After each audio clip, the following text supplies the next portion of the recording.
2015 год для дорожников управления Колыма стал знаковым, поскольку в прошлом году в связи с расформированием управления дорог Магадан функции заказчиков по ремонту и капитальному ремонту были переданы управлению дорог Колыма.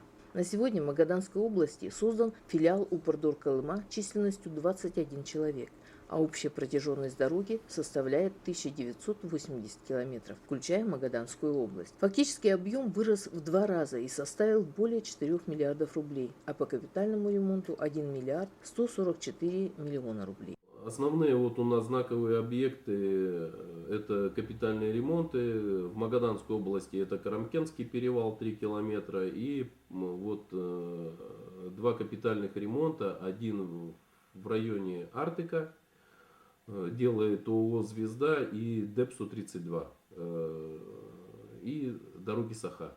Увеличение финансирования в 2 раза по сравнению с 2014 годом позволило отремонтировать 154 километра дороги, в том числе по Якутии 82. Работы завершены на 98%. По содержанию дорог на сегодняшний день действуют долгосрочные контракты, сумма которых составляет около 1,5 миллиардов рублей вместе с Магаданской областью.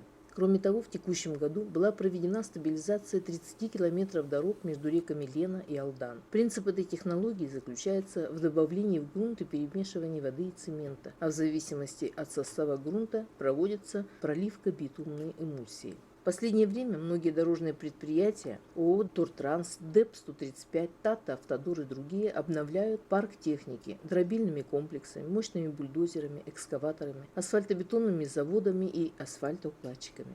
Завершаются ремонтные работы на последних участках, определенных планами этого сезона. 8 скреперов, тяжелый бульдозер, 2 дробилки, 18 человек здесь, объем 50 тысяч кубов и плюс 10 дроблений. А впереди новый сезон, новые километры дорог, новые горизонты. Нина Ханарова, Мария Винокурова, НВК Саха, Тамбовский район.